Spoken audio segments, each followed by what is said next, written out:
When Ajahn was in Rayong with Lumpa, Lumpa had many students who would come to see him and hear his teachings often, regularly, and a few who stayed with him, most of whom were lay people and several of whom were very highly educated, wealthy, and several having high positions in the government or in other important institutions in the country.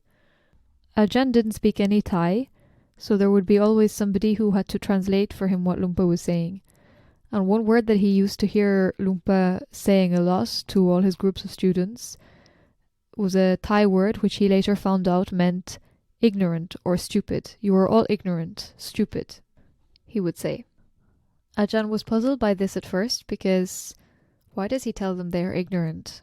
Why does he tell them they're stupid? They all have 2 PhDs, they're wealthy, they're very successful, they're important, respected people. Why does he tell them they're ignorant? What does it mean? To the eyes of almost everybody, it sounds like Lumpa was insulting his students. But Ajahn later realized that he wasn't saying they were intellectually stupid or that they didn't know a lot in material. He was telling them that you are ignorant of yourself, you're ignorant of your own mind, you don't know yourself. And you are unintelligent, or again ignorant, in the sense that as soon as somebody tells you, I love you or I hate you, this will bring you up or down, make you go right, make you go left, make you react automatically. In the same way that a dog will have an automatic reaction when he hears a sound or when he smells something. This is being ignorant, not knowing the mind, not knowing yourself.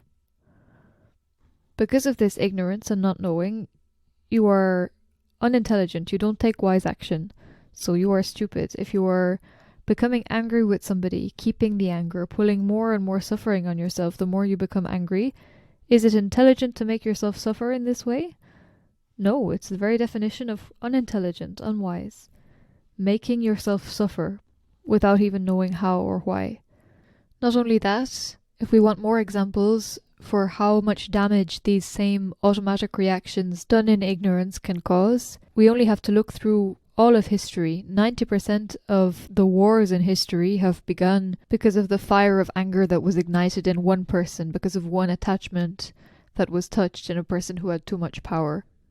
To give one example from history, there is the story of how Genghis Khan came to invade Persia, which began when Genghis Khan sent a 500-man caravan to a city in Persia with the intention of establishing official trade dealings with them. But the governor of the city to which they were sent was suspicious and he had them all arrested and eventually executed. So then Genghis Khan sent another 3 ambassadors directly to the Shah, to the king of the land himself, asking for the safe return of the caravan and to have the governor handed over to the Mongols for punishment.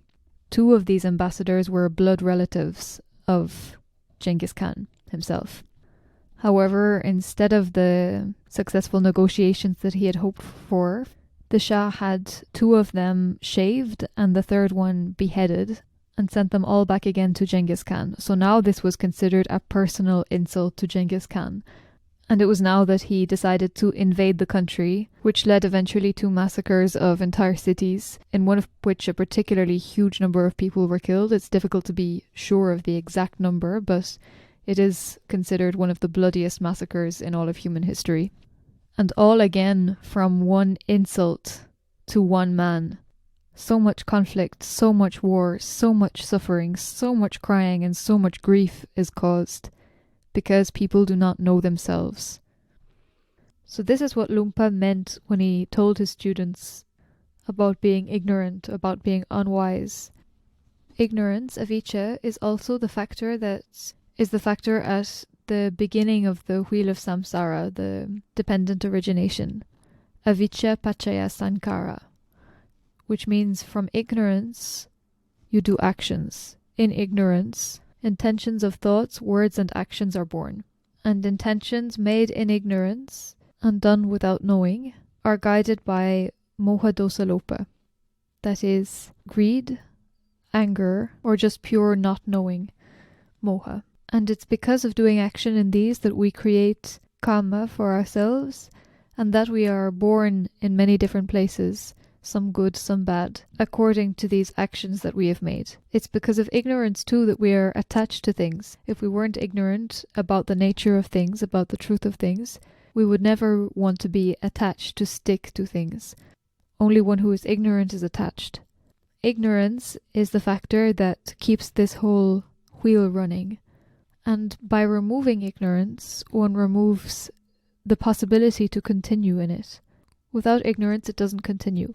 So removing ignorance, literally being ignorant, being unknowing of our own mind, is removed by knowing the mind. The practice of knowing the mind goes opposite to this ignorance. Without it, we don't see anything that's going on. We don't know what is driving the actions that we do, what is driving our thoughts, how they are born, how our emotions are formed. We know nothing of it. And when we can't know our mind, then how can we claim to know anything? This is being ignorant. So removing ignorance starts with knowing the mind, with Sati, developing Sati, the quality that knows the mind. It's also the first of the 7 factors of enlightenment, and when Sati arrives, it sort of pulls all the other factors, these other qualities with them.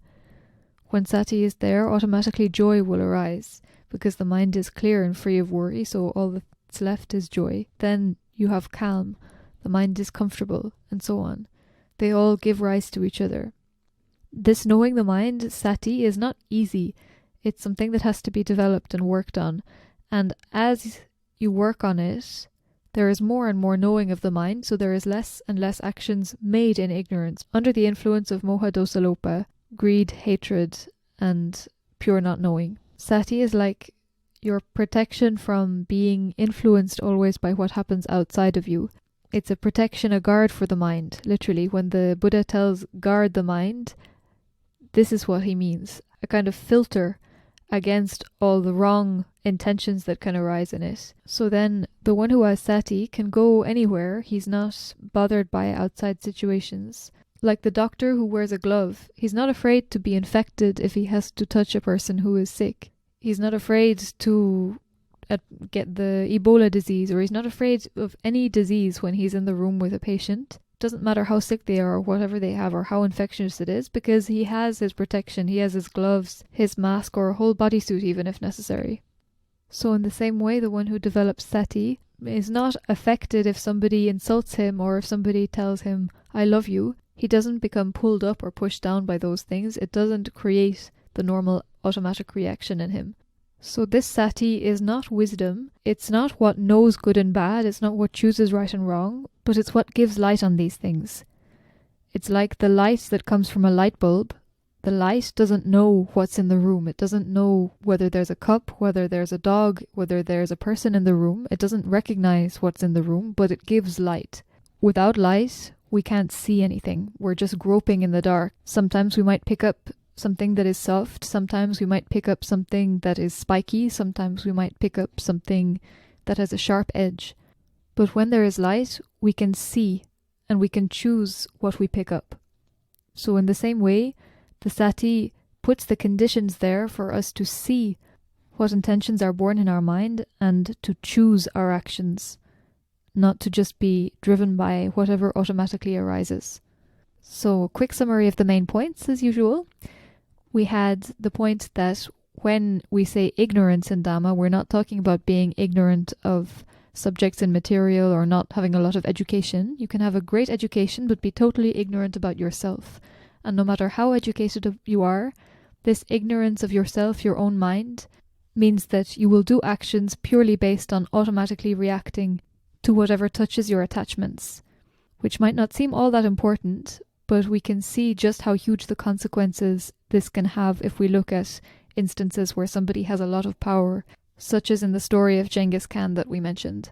This same ignorance is also the condition based on which we do actions of greed, of hatred, of pure not knowing, which makes us to roll in this wheel of samsara. So by literally chipping away at ignorance, by putting knowing instead of unknowing, we are working on removing the condition for this wheel to keep rolling. And that's what the quality of mindfulness, Sati, does. It brings awareness as opposed to blindness, and so that's why it's the essential first step, the base for removing the entirety of ignorance in the end.